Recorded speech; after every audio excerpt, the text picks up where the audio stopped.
الحمد لله وكفى والصلاة والسلام على سيد الرسل وخاتم الأنبياء اما بعد.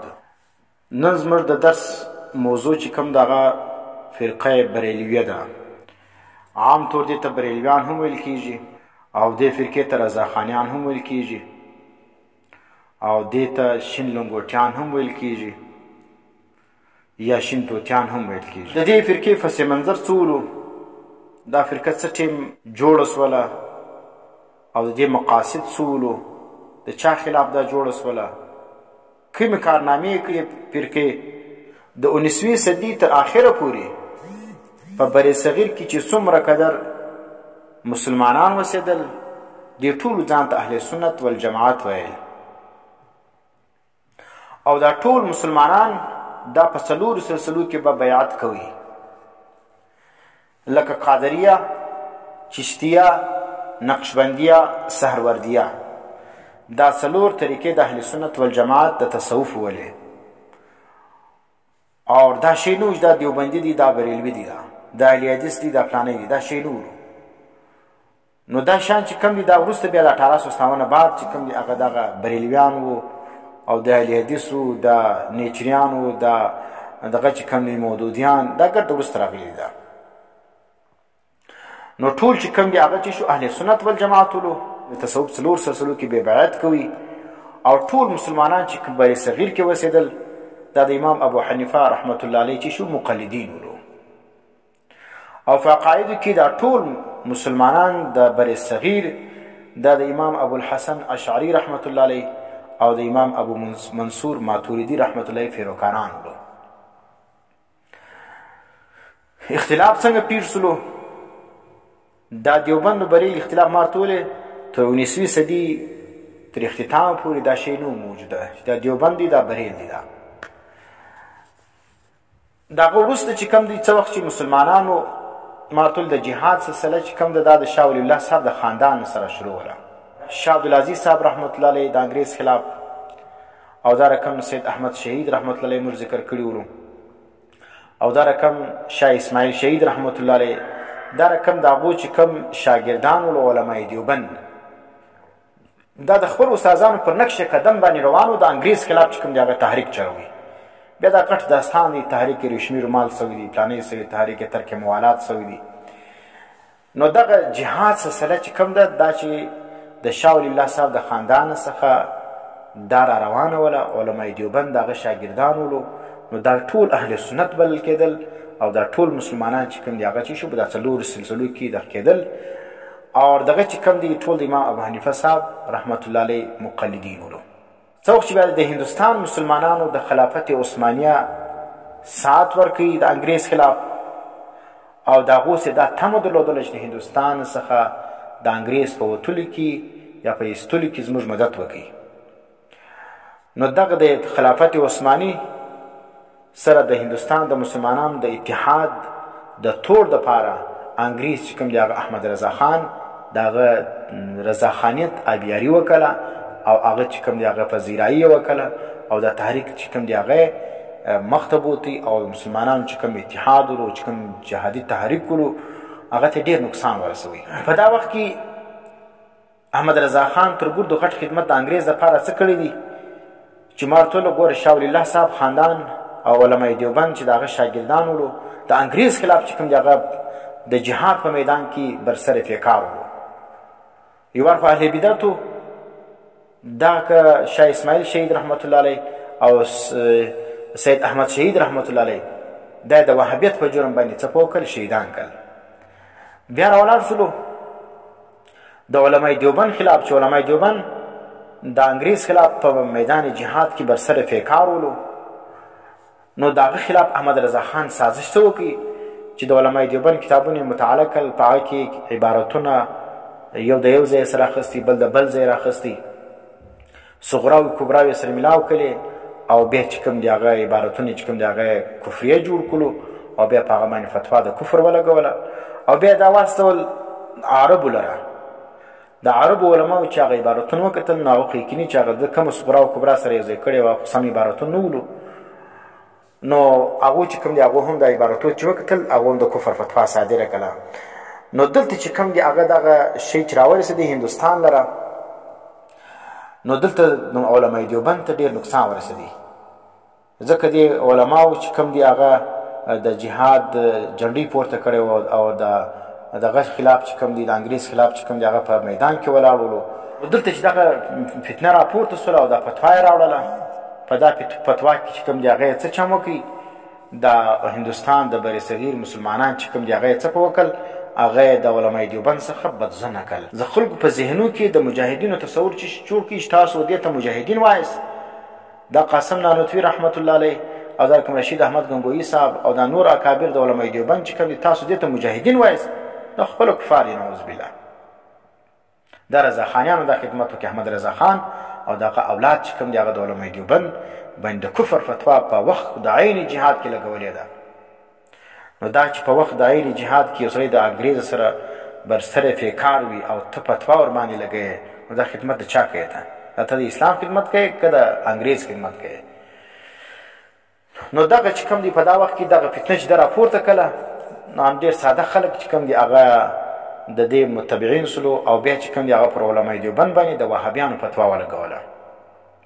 عام خلکونه په هندوستان کې د وهابي تورې ډېر بدنام ولو، نو پر علماء دیوبند باندې د وهابیانو فتوا چا لګول؟ د رضاخانیانو لګولې ده. نن هم تر اوږدو غټ هتیار د دې رضاخانیانو د اهل سنت والجماعت علماء دیوبند خلاف دغه دی چې نور جواب نشي کولی، بس وایي دا وهابیان دي، دا خوارج دي. نو دغه د وهابیانو سره علماء دیوبند ملاول دا یو ډېر غټ خطرناکه خبره ده، او په دې باندې پکار دی چې کوم چا دغه لفظ د خولې څخه ټول ډېر رایستی او هغه عالم چې هغه د بدعاتو د رسوماتو خلاف جهاد کوي یا د انګریز خلاف په میدان جنگ کې ولاړ وي او دی ورته وایي ته وهابي یې، ته خارجي یې. نو پوه دا د احمد رضا خان زوی دی، دا هسې کشنل ګوټنه تړلې. نو تاسو تحقیق پسې وکړئ، دا نظریات به د خامخا هلته که 60% رسېدلې، که 25% رسېدلې، که 100% رسېدلې. عقایدو کې به د احمد رضا خان متبع خامخا وي. نو دغه چې کوم دی د دیوبند او بریل اختلاف چې کوم دی، دا په دا وخت کې چې کوم دی هغه جوړ سلو. نو دیوبند چې کوم دی دا بیا وروسته دا د یو نظریې نوم سلو، او بریلویت دا هم د یو نظریې نوم سلو. اوس دا د یو کلي نوم نه دی، لکه څنګه چې سیفیان ځان ته تسلي ورکوي چې موږ د احمد رضا خان شاګردي نه ده کړې، او نه هغه زموږ استادان لکه پیر سیف الرحمن چې وایي زما استاد بریلوی نه دی تېر سوی او زه د بریل کلي سره تعلق نه لرم او ما نه د هغه شیخ سره بیعت کړی دی. نو تا که بیعت نه دی کړی، تا که د هغه استاد سره سبق نه دی ویلی، ته که د هغه کلي نه یې، ستا نظریه د احمد رضا خان ده. موږ په دې وجه تا ته نه وایو چې تا استاد بریلوی ولو یا ستا د بریلوي شیخ سره بیعت کړی دی یا ته د بریل د کلي یې، د بریلي د کلي موږ تا نه بولو. موږ هر هغه چا ته بریلوی وایو چې د احمد رضا خان نظریه لري. ده دیوبندي هر هغه څوک دی که اگر که په بریلي کې وسیږي چې نظریه د علماء دیوبند د دیوبندي دی، اگر که بریلي کلي کې وسیږي، دا خو کلي ته خو موږ نسبت د دې وجې نه کوو، دا خو اوس یو د نظریې نوم سلو. دیوبند او بریلي دا اوس د یو نظریې نومونه دي، دا د صرف د کلي نومونه اوس نه سلو. اوس په هندوستان او پاکستان کې چې کوم څوک ځان ته دیوبندي وایي، معنا دا زما د علماء دیوبند عقیده ده، زما د هغه نظریه ده. او چې څوک ځان ته بریلوي وایي، دا د هغه نظریې حامل وي، اگر که بریلوی که بریلي چې کوم دي کلی ده په خوب لا نه یې لیدلی. 1293 عیسوي کې د فرقه بریلویت بنیاد ایښول سوی دی. د انګریز دپاره ما تر ګردو غټ خدمت چې څوک علماء دیوبند په میدان جهاد کې د انګریز سره برسره پیکار ولو، نو احمد رضا خان یو شرارت وکړي چې کتاب حسام الحرمین په نامه باندې ولیکي او د علماء دیوبند هغه صحیح عبارتونه دا کې قطع او برید وکړي، او بیا چې کوم دي د هغه د کفر معنا مفهومېدله بیا واسطه د عرب لره. په هغه وخت کې په عربو کې شیخ العرب والعجم حضرت مولانا حسین احمد مدني رحمت الله علیه هغه هلته موجود و. څوک چې حسین احمد مدني رحمت الله علیه دا حسام الحرمین ویل دي، نو حیران سو چې موږ پر استادانو باندې دا د کفر فتوا څنګه لګېدلې ده. نو ځکه بیا یې خط ولیکي دیوبند لره او هغو ته دا وویلې چې دلته خو دا کیسه پېښ سوې ده، نو تاسو د دې جواب وکړئ. نو خط چې ده ولیکي هغه قاعدې دا ورته نشاندهي کړې. نو بیا رشید احمد گنگویی صاحب رحمت الله علیه و دغه ته و خلیل احمد سهارنپوري رحمت الله علیه ته حکم وکړي چې تاسو د دې حسام الحرمین د دروغو جواب وکړي. نو بیا خلیل احمد سهارنپوري رحمت الله علیه د المهند علی المفند په نامه باندې د هغه اعتراضاتو د هغه جواب وکړي او خپل عقیده د علمای دیوبند چې کوم د هغه واضح کړه. او بیا چې څه وخت حضرت مدني رحمت الله علیه دا کتاب و عربو ته ښکاره کوي نو عربو برته رجوع وکړه او د دې فایده څه شوله؟ نو عرب چې څه وخت د احمد رضا خان په دې شهادت باندې پوه سولو نو هغو پابندي ولګول چې احمد رضا خان به عرب له نه راځي. نو ځکه په هغه باندې بیا چې شو په عربو کې د ده پر داخله باندې پابندي ولګېدله. زموږ په دې علاقه کې هم دلته څه بریلویان ولو هغو څه چم وکړي هغو دلته ځان په دیوبندیت باندې تېر کړی ولو او مناظرې کولې په دې نامه باندې او خلک یې خطا ایستل او کتابونه به چاپ کړو پر کتاب باندې دیوبند تصویر به ورکړی ولو لکه د عقیده ناجیه چې دوی چاپ کړې وله نو په هغه باندې چې شروع کړی د علماء د دیوبند د مدرسې تصویر یې ورکړی ولو. نو الله وشرمول بیا موږ د دوی د عقایدو د نظریاتو او دغه چې کوم دي دا مې راجمع کړي د دې د کتابو څخه هر بهر پانې او بیا مې واستولې د علماء دیوبند هغه معتمدو مدارسو لره او هغو ټولو چې موږ رد کړي ولې الحمدلله څه رقم موږ رد کړي وي هغه رقم زموږ اکابرو هم رد کړي. نو دا زموږ پر موقف باندې د علماء دیوبند هغه مهر ولو د حقانیت چې هغو ثبت کړي چې موږ څه رقم رد کړي ولې هغه رشان چې کوم دي هغه زموږ اکابرو هم رد کړي. او د بعضې بریلویان څه وایي د حقاني یو رقم فتوا ده د کراچي بل رقم فتوا ده د فلاني بل رقم فتوا ده د پېښور یو رقم فتوا ده کراچي بل رقم فتوا ده. دا دروغ وایي هیڅ اختلاف نشته. زموږ اکابر که د حقاني دي که د کراچي دي که د فاروقي دي که د دارالعلوم دي که د دیوبند دي دا چې په هندوستان کې اوسېږي داسې مسله داسې بدعت نشته موجوده چې یو مدرسه د بدعت ورته وایي او بل د سنت ورته وایي. دا دروغ وایي اسمه دی. اول دا زده که زموږ د بریلویانو سره دوه قسمه اختلاف دی. یو اصولي اختلاف دی او یو چې کوم دی هغه فروعي دی. دا اصولي اختلاف چې کوم دی په دې کې تقریبا 3-4 مسایل دي چې موږ دې سره اصولي د عقیدې دي هغه موږ اختلاف ورسره لرو. اوله مسله په اصولي مسایل کې چې د بریلویانو سره د احمد رضا خان د زامنو سره او دا رقم د دې سیفیانو سره زموږ اختلاف دی اصولي اختلاف نه دی د عقیدې اختلاف نه دی د ایمان او د شرک اختلاف دی د ایمان او د کفر اختلاف دی زموږ دې سره هغه عقیده د علم غیب ده. دی بریلویان څه عقیده لري هغوی نبی علیه السلام لره د هر شي علم ستا چا ورکړی دی الله ورکړی دی معنی نبي لره علم غیب عطایي ثابتوي او نبی علیه السلام وایي په ټولو جزیاتو په ټولو کلیاتو باندې عالم دی. دا په دې دنیا کې چې هر کلی دی او هر جزء دی د دې علم نبی علیه السلام لره حاصل دی. او بل عقیده دا په دغه علم غیب عقیده دا وایي چې د لوح او د قلم علم هم نبی لره حاصل دی. دا عقاید اهل سنت والجماعت د بریلویان وګوري دا عقیده صفا پکې لیکلې ده چې نبی علیه السلام لره د هر شي علم حاصل دی. خود صرف دومره قدر دی و عطایي دی. د الله د چې کوم دی هغه ذاتي علم دی او د نبی د چې دی عطایي دی. نو په د عطایي په جال کې چې کوم دی دې څه کوي د نبی علیه السلام لپاره د خدایي مقام ثابتوي.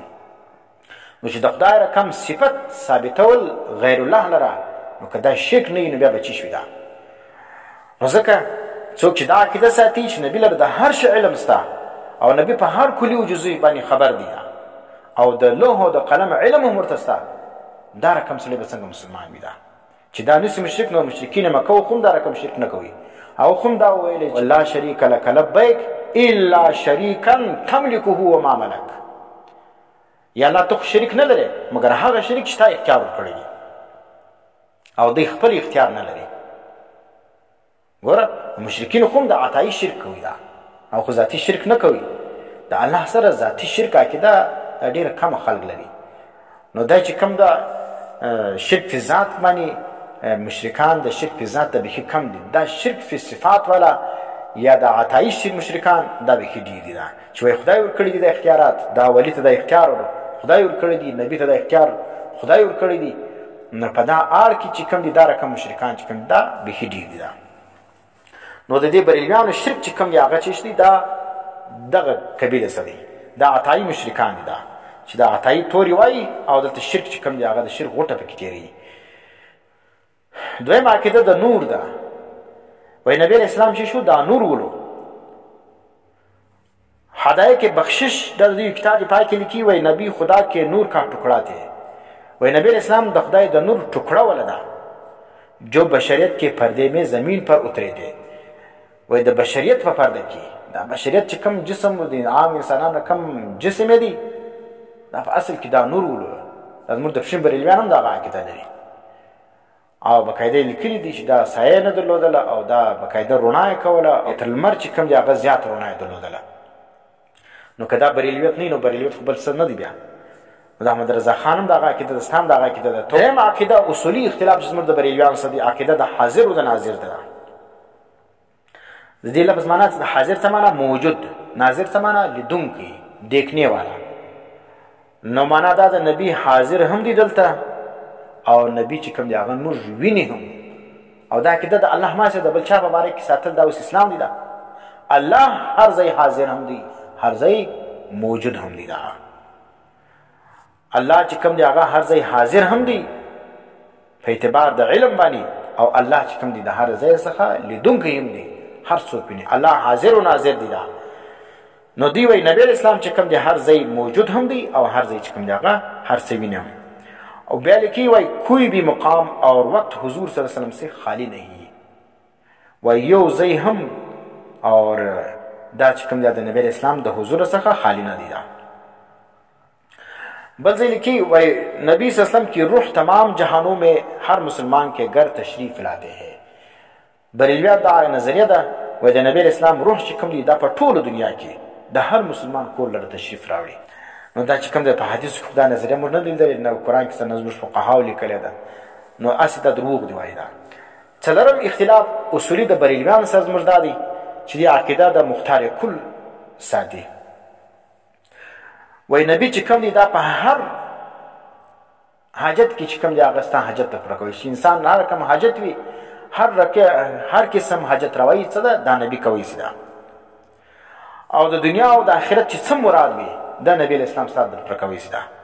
نو ځکه دی وایي مختار کل دی. دا د ټول دنیا او د آخرت اختیار چا ور کړی دی؟ الله ور کړی دی. بس په دنیا کې که خیر غواړې نبی سي غواړه، په آخرت کې خیر غواړې نبی سي غواړه، جنت غواړې دوزخ غواړې او سعادت غواړې شقاوت هر څه چې غواړې، مال غواړې دولت غواړې دا د نبی سي غواړه، اولاد غواړې نبی ته وایه. نو اولادونه مال او خیر دغه چې کم دی مالداری او دا رقم دغه کامیابی دا د نبی په اختیار کې دی. وایي نبی چې کوم دی هغه بس نارې وهه یا رسول الله نارې وهه ستا به کار برابرېږي.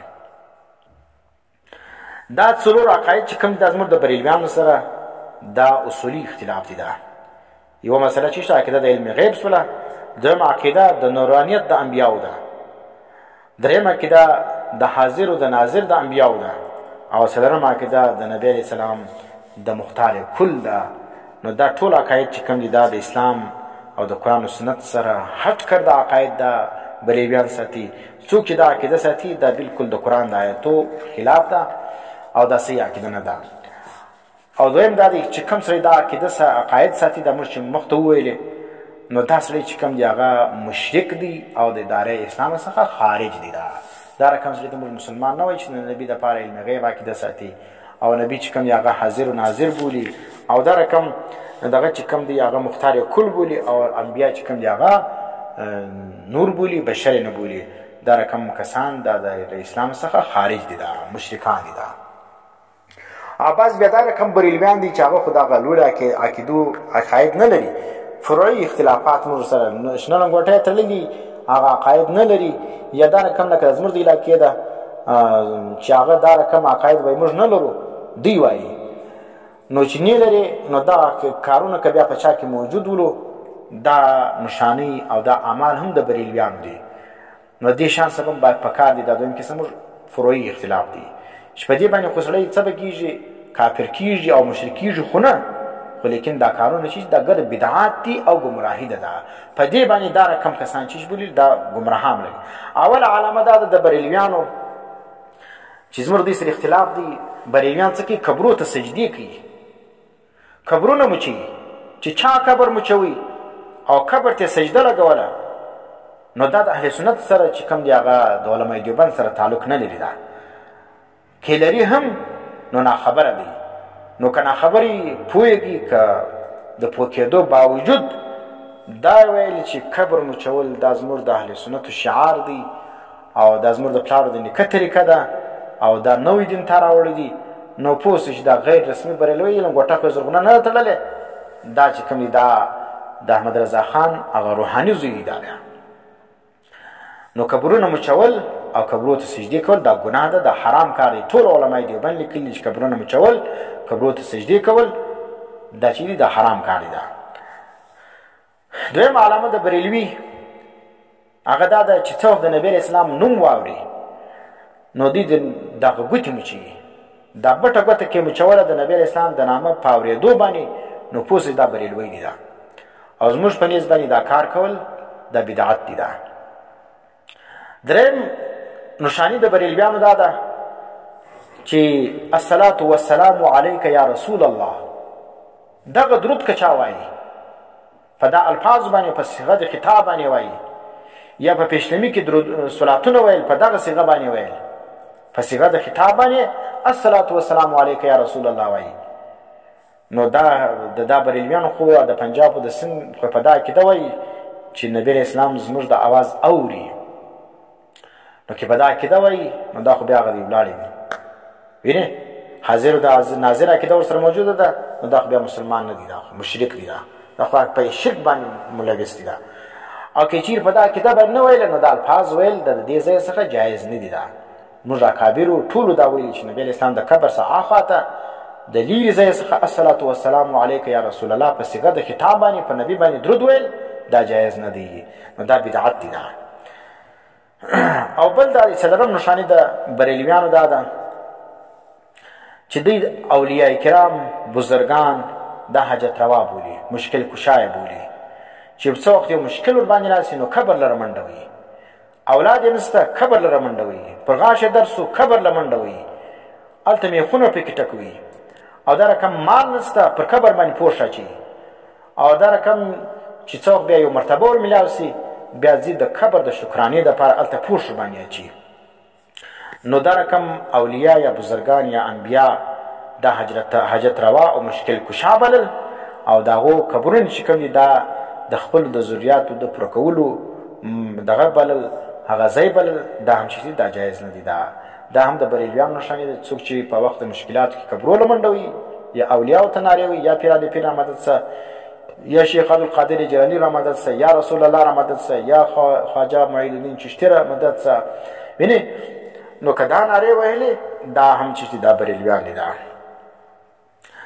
دا ټول هغه عقاید دي چې د دې سره احتراز د مسلمان لپاره دا لازم دي. دا پنځم نشانې د بریلویانو دا ده چې یا رسول الله یا غوث اعظم دستگیر نارې ډېرې وي.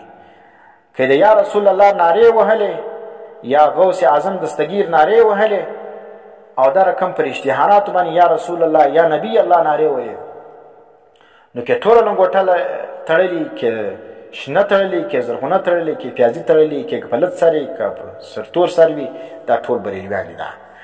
دا که هر څو ځان ته د علماء دیوبند د حقانیې سپارې وي، که د دارالعلوم دیوبند سپارې وي، دا بریلویان دي. دا اصل د دیوبند نوم د خپلو باطل نظریاتو ترویج دپاره استعمالي چې ما سند د هغه څه اخیستي، نو علماء دیوبند خو دا رقم نظریې نه ولې تا لنګوټه هلته تړلې ده، یا د سمیع الحق ګروپ سي یا د مولانا فضل الرحمن د ګروپ یا د دیوبند سپارې ستا چې دا نظریه سوله چې ته اولیاء چې کوم دي هغه حاجت روا بولي، مشکل کشای بولي، اور یا رسول الله یا غوث اعظم دستگیر نارې وایي، نو ته څنګه دیوبندي یې؟ دا خو د علماء دیوبند لار نه وله ده. نو دا چې غیر الله لره مافوق الاسباب نارې وي هغه مختار عقیده لري، نو دا رقم کسان چې کوم د علماء دیوبند سره تعلق نه لري دا بریلویان دي. بله نښانې د بریلویانو دا ده چې میټایي یا د خوراک پر شی باندې ختم کوي او بیا تقسیموي، نو دا بدعت دی. اومه نښانې د بریلویان دا ده چې څوک د جنازې لمونځ وسي د جنازې بعد متصلا دعا کوي. او بل علامه دا ده د بریلویانو چې د دفن بعد چې مړی پټ سلو د پټېدو بعد شپږ دعاوي 7 دعاوي 10 دعاوي دا لازمي بولي. نو چې لازمي ګڼي دا بیا اسلام نه، دا بریلویت دی، دا دیوبندیت نه دی. دا که د نور زوی سته چې علمای دیوبند په فتاوا کې موږ ته راښکاره کړي چې علمای دیوبند د مړي د پټېدو بعد د شپږو د 7 دعا د اجتماعي او لازم دا کویدات پکې دي، دوی خو لازم هم بولي او دین هم بولي، او چې څوک نه بولي هغه ته چې شوي هغه ته وهابي وایي. که په دا رقم الفاظو باندې چا موږ ته را ثابت کړي دا ګز دا میدان موږ په هغه وخت کې په بریلویت کې اعلان کوو. یوه دعا چې کوم د هغه ثابته ده که اجتماعي وسي، کیفیت خالي اجتماعي وي او لازمه نه وبلل سي نو پروا نه لري. د یوې دعا هاخوا ته 3 دعاوي 4 دعاوي 5 دعاوي 7 دعاوي 10 دعاوي کول او لازمي ګڼل او څوک چې نه وکړي هغه ته وهابي ویل، خوارج ویل. که په دا کیفیت باندې چا موږ ته د علمای دیوبند څخه ثابته کړله موږ په هغه وخت کې د دې عقیده قبلوو بیا، او که نه وله نو دلته مازې خلکو باندې فتنې او فسادونه مه راوړي، دا دروغ دي. دا بله نښانې د دې بریلویان دا ده چې مړی وسي د هغه وروسته 3مه لمانځل او 7مه لمانځل او دا رقم 10مه لمانځل 40مه لمانځل او دا کلیزه لمانځل. په مړي پسې په دا خاص روزو کې خیراتونه کول دا هم د بریلویانو عمل دی. پکار دی چې دې څخه زموږ مسلمانان ځان وساتي. او که چا دې ته دین وایي او پر دې باندې ولاړ ولو او دا د پلار د نیکه طریقه بلله او چا ورته ویلي چې دا غلط کار دی او دی پر هغه باندې دلایل وایي نو بیا چې کوم دی هغه فتاوا یې ورښکاره کړي هم یې نه مني نو پوه سه دا بریلوی دی. بیا یو سړی ګوره په ناپوهي باندې عمل کوي، نو که چا په ناپوهي باندې عمل کول دغه ته موږ بریلوی نه وایو، ناخبره یې پروا نه لري. لیکن که چیرې په ناپوهي باندې نه ولو او فتاوا یې د علمای دیوبند ورښکاره کړي او دغه ورښکاره کړي دلایل ورښکاره کړي بیا هم دی نظم ګرځي وایي نوی دین راغلی دی نو بیا چې کوم دا بریلوی دی. او بله نښاني د بریلویان دا ده چې قبرونه پخوي او پر قبرو باندې غټې ګمبتې جوړوي. نو چا چې پر قبرو باندې بناوي جوړولې یا قبرونه پخول نو دغه اعمال چې دي دا ناجایز دي، دا د بریلویان علامه ده. زموږ علما چې کوم دي هغه ته ناجایز او بدعت وایي. او بله نښاني دا ده 11وی شریف چې دوی ورته وایي. پنجاب کې خو ستا دلته به لازم ډېر نه دی 11وی شریف او دا رقم په هغه باندې میټایانې تقسیمول. نو دا عمل چې کوم دی دا هم که چیر دلته موجود وي یا زموږ دا بریلویان یې کوي پټ یې کوي نو دې څخه ځان ساتل پکار دي. او دغه چې کوم دی ځکه د ایصال ثواب دپاره ورځ متعینول دا په شریعت کې نشته. بله نښاني د دې بریلویان دا ده چې پر قبرو باندې څراغونه لګوي، مومبتیانې لګوي او پر قبرو باندې ګلان اچوي. نو چا چې پر قبرو باندې ګلان اچول یا پر قبرو باندې څراغونه لګول یا پر قبرو باندې چې کوم دی هغه پوښونه اچول دا د علمای دیوبند نظریه نه ده. دا زموږ مسلمانان کې کوي هم ځان ناپوه دي. دا لږ پوکول پکار دي.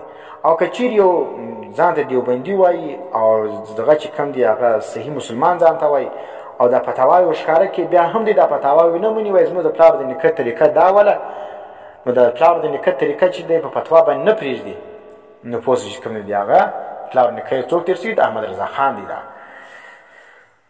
او بله نظریه د دې نښاني د دې بریلویانو دا ده چې هر کال د اولیاو پر قبرو باندې عرسونه کوي. نو څوک چې پر قبرو باندې عرسونه جوړوي دا هم د علمای دیوبند سره د علمای حق سره تعلق نه لري.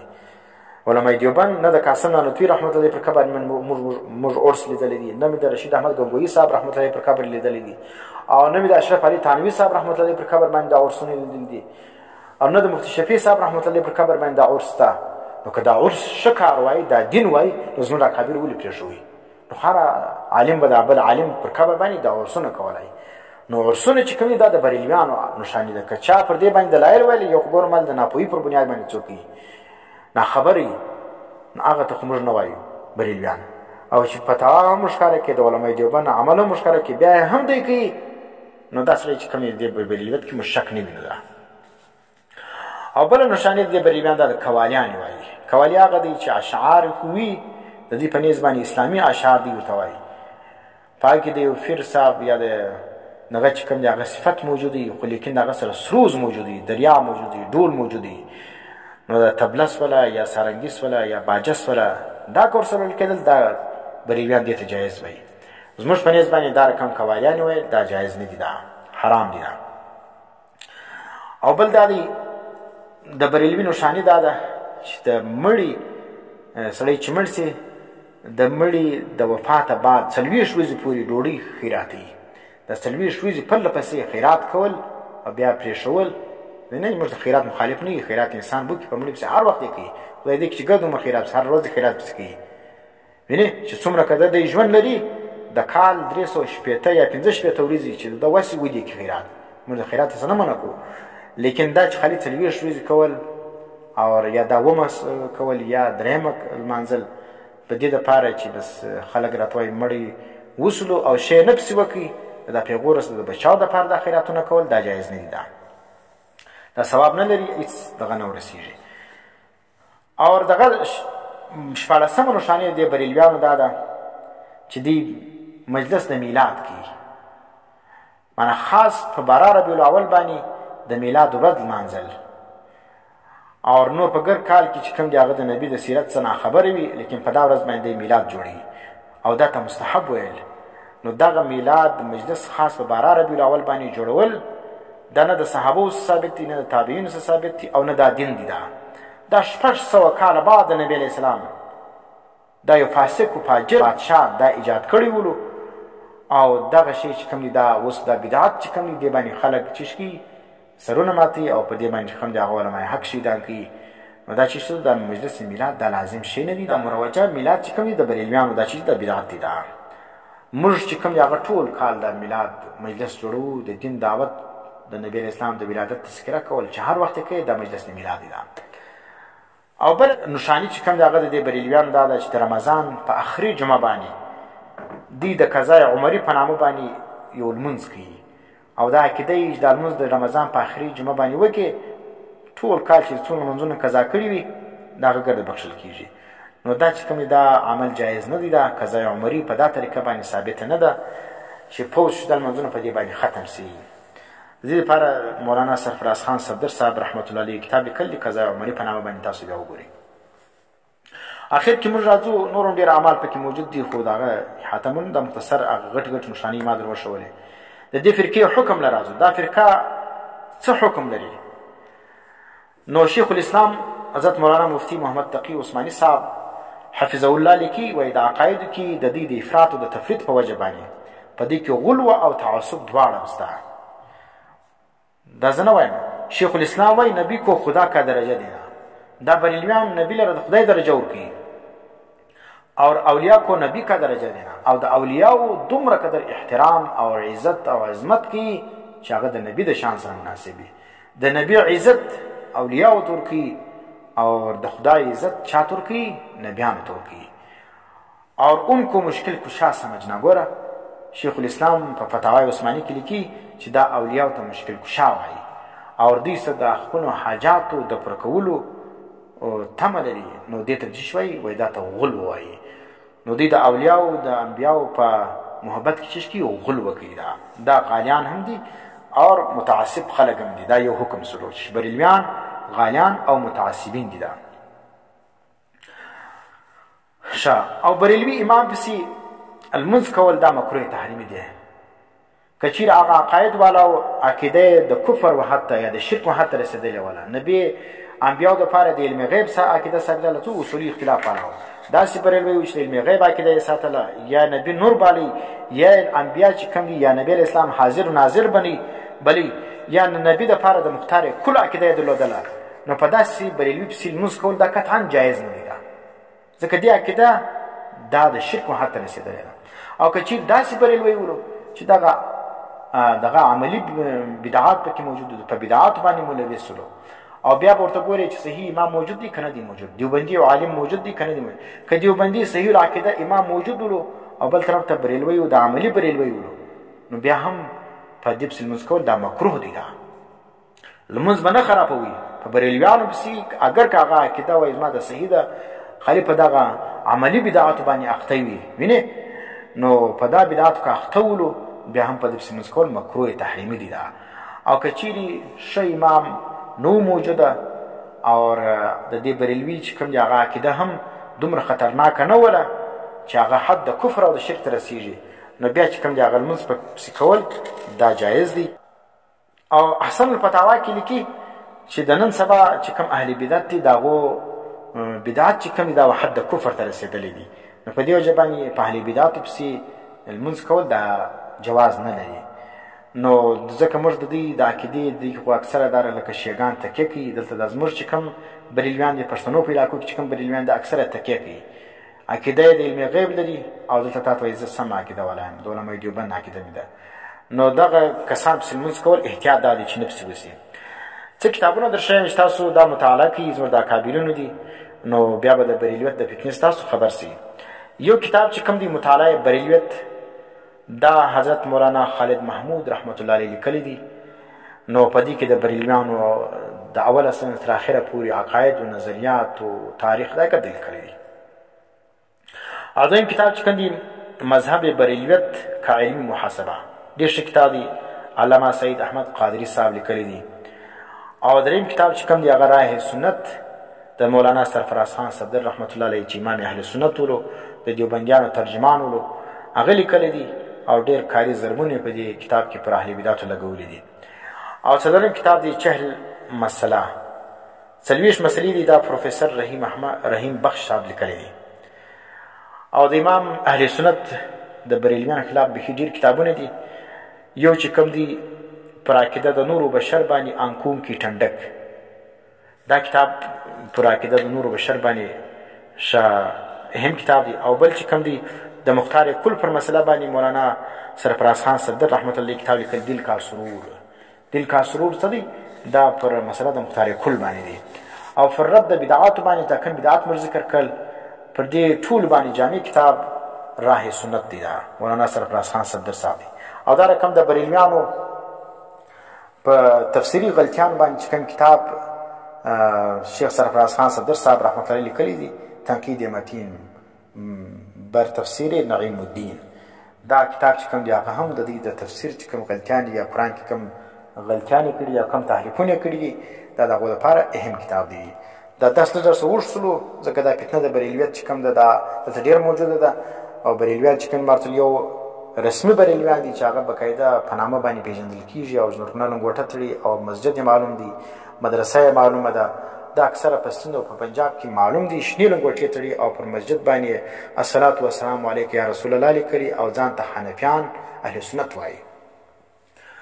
نو اوس معلوم دي. او د منځونو د اذان مخکې الصلاة والسلام علیک یا رسول الله درود وایي. او دلته چې کوم زموږ د پښتنو کې په خیبر پښتونخوا کې یا په بلوچستان کې چې کوم بریلویان دي دا د هغو څخه لږ جلا دي. نظریات یې هغه رقم دي تقریبا 50% څوک ورسېدلي، څوک چې کوم دی هغه 80% نظریات د بریلویانو لري او څوک چې کوم دی هغه 90% وي. نو هغه رقم خو نه دي، نه هغه رقم لنګوټې تړي، نه هغه رقم پر مدرسو باندې الصلاة والسلام علیک یا رسول الله لیکلي وینې، او نه دا رقم درودونه وایي چې څرګند اذان مخکې وي، نه هغه رقم محافل دی قایموي. لیکن دغه نورې نظریات چې کوم دي دا ګرد پکې موجوده وي. عقیده د علم غیب لري، وینې مارتل بعضې چې کوم دي هغه کمې عقاید لري، بعضې پکې زیات وي. هغه د احمد رضا خان چې کوم رسمي بریلویان دي هغه خو د علم غیب کلي عقیده ساتي، دا څه کې د جزئي داسې هغه کلي عطایي قایل دي، دا د جزئي عطایي قایل دي.